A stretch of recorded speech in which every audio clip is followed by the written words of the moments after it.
Hey there, David Gordon from TheaterMania here. It is Wednesday, September 2nd. We are in a new month already. I'm here with Deric Rosenblatt, owner, founder of Vocal Power LLC, which is a voice training school. You've just launched a thing called Vocal Power Presents, and I'll let you tell us about it, since why should I? Sounds great. I'm happy to be here, David. Thanks for having me. Thanks for coming. So Vocal Power Presents was something I started thinking about about a year and a half ago, probably, and it just launched. I wanted to find a way to expand my studio because I was teaching 75 hours a week, and there's only one of me. Right. And the normal way that the big teachers in town expand their studios is by hiring sub-teachers that teach their technique under their umbrella. Mm-hmm. And that works great for a lot of people, but it didn't feel genuine to me. It didn't feel like an honest way to expand my studio. Right. Because the people that I would hire don't have 30 years of teaching experience, and they don't have the instincts. Right. And if I wanted someone to train under my umbrella, I would want them to watch hundreds of hours of voice lessons and really learn my process.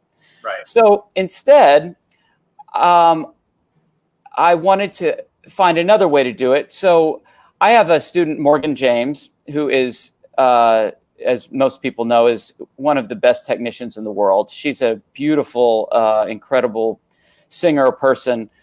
And in her lessons, she would go and ask me if we could do Facebook Live or Instagram Live and show her lessons behind the scenes while we were working.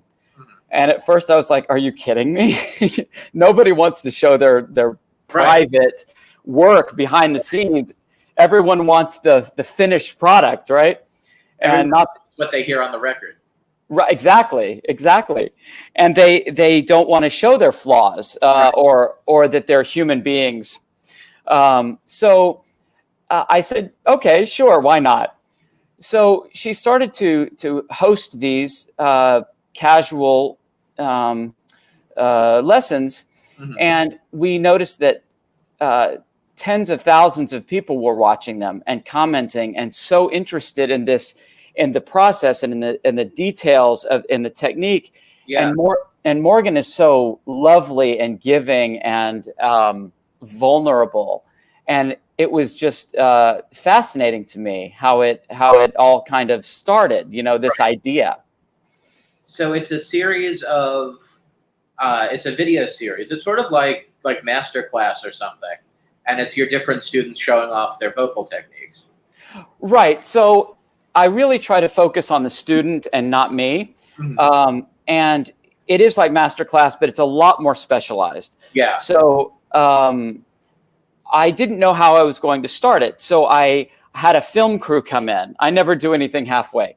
Right. So I had a film crew come in, and we filmed a lesson.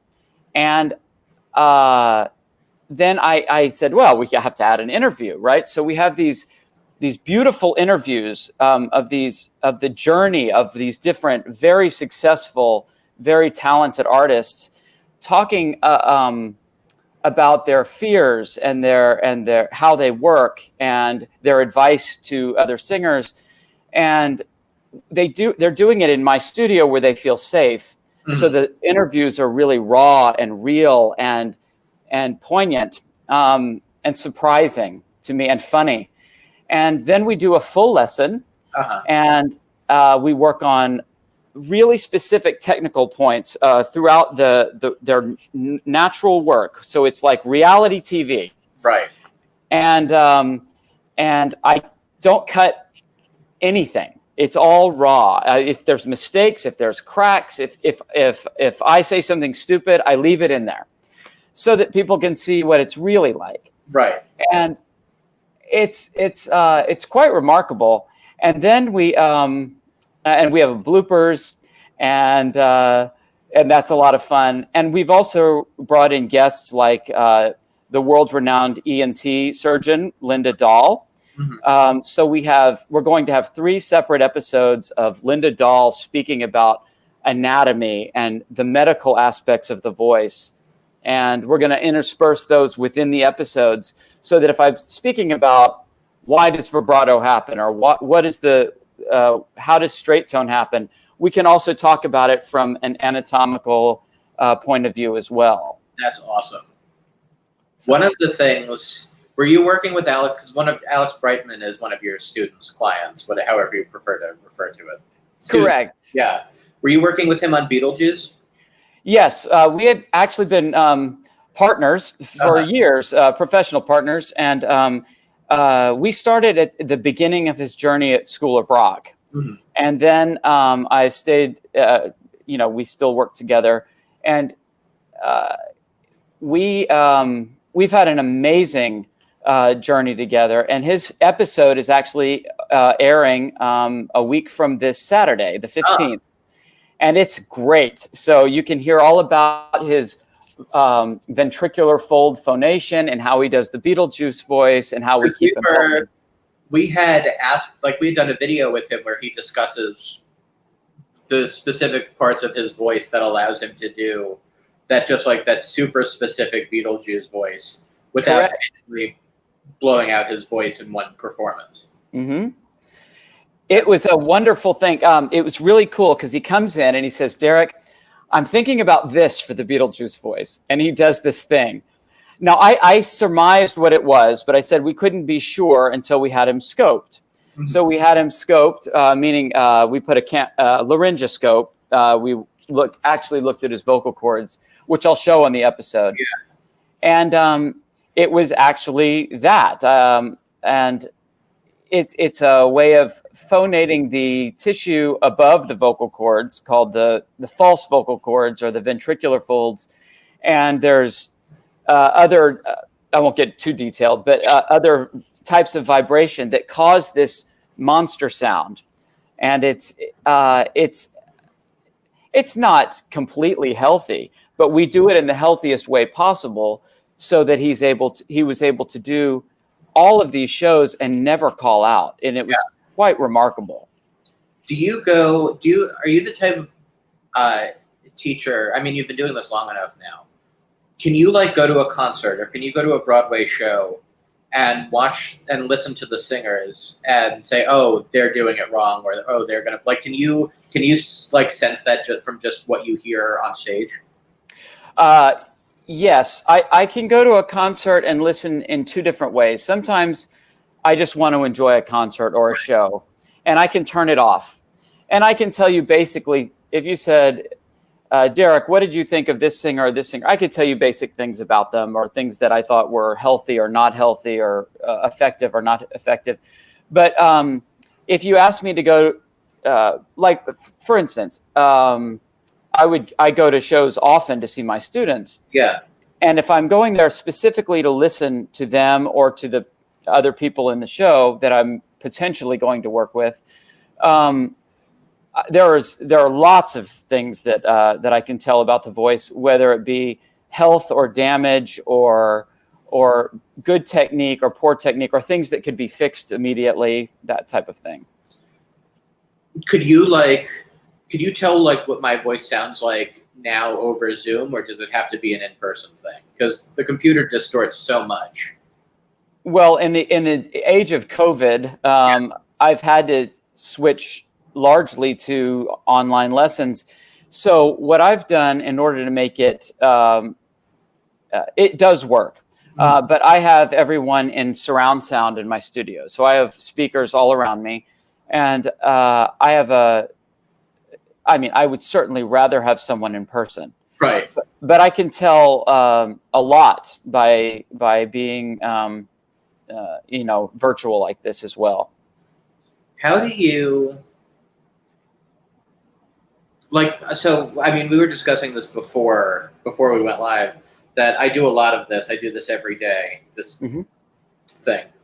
And it's just a lot of talking. How do I make sure that I don't blow my voice out over Zoom? Because you do get some sort of vocal fatigue by the end of the week. Sure. There are limits. One should use their voice so much and one should rest their voice so much. But besides general health, speaking is the same instrument as singing. So the speaking voice should be used in the same kind of way that a singing voice should be used, with the same support of the breath, and with and one should speak in the right pitch level. So a lot of people talk too low like this, and they sit on their larynx. And you do that a little bit, David. Do I?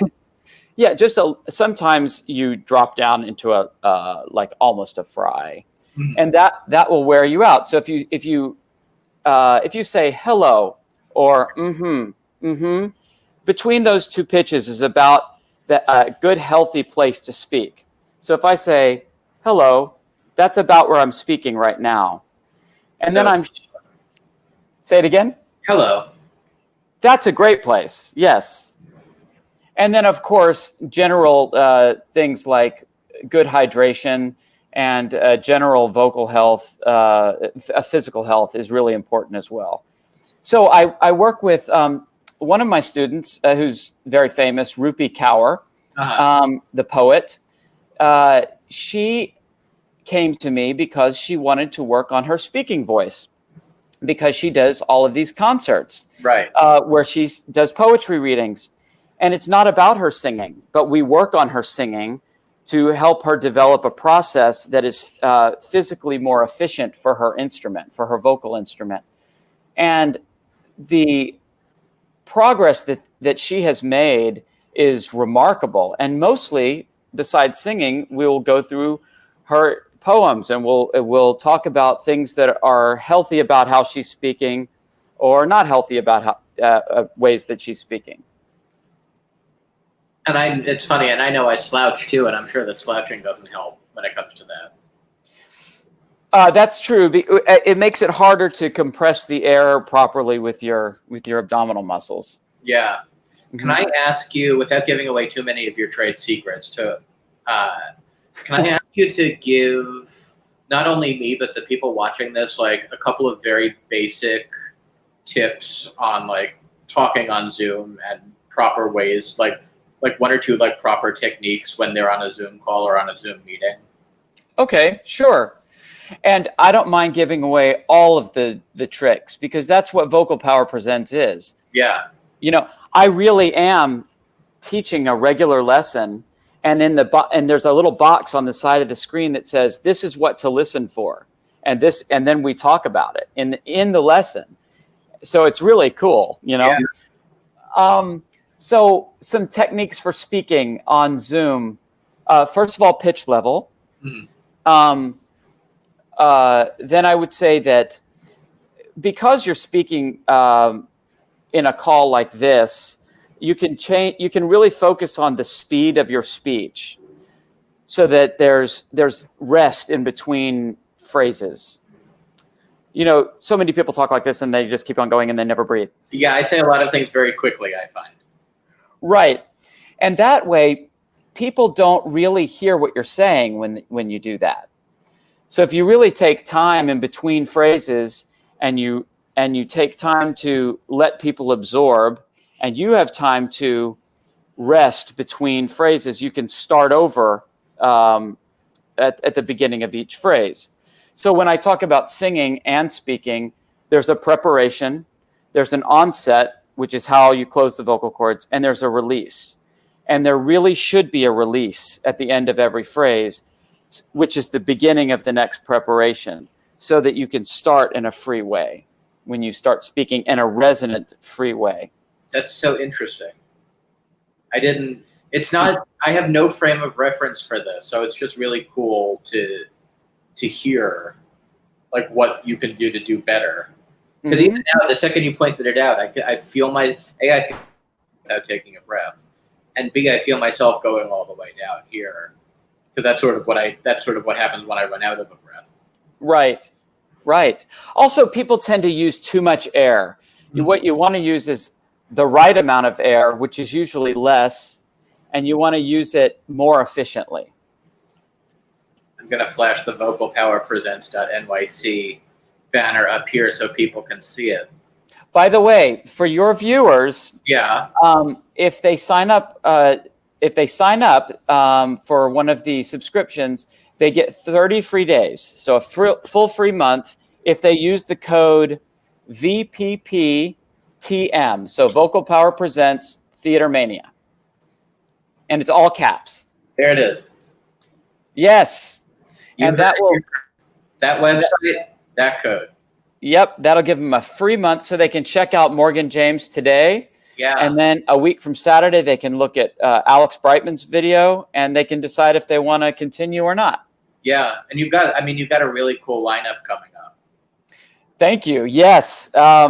We have Jenna Claire Mason, who is Glinda in Wicked. And we have Shireen Ahmed, who is the Eliza on the tour and on Broadway of My Fair Lady. And we have Juwan Crawley, who is the Genie. And we have Sydney Morton. And, of course, Linda Dahl, the ENT.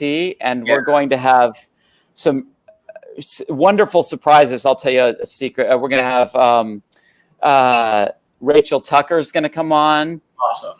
And Dee Rascioli and Sasha Hutchings. And these types of people. So really A-list type people. Rachel Tucker's voice is crazy. She's insane. Yeah.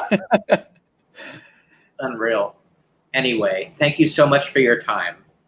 Thank you. I loved being here. Yeah, I loved having you. I love learning about everything I love learning about the way I'm speaking wrong in the hopes of trying to change it. Well, come have a lesson. We'll work on it. Yeah, I'm down. I'm down. Thank you, sir. That's I appreciate your time. So nice to meet you. You too. Take care, and thank you everybody for watching at home. Be well.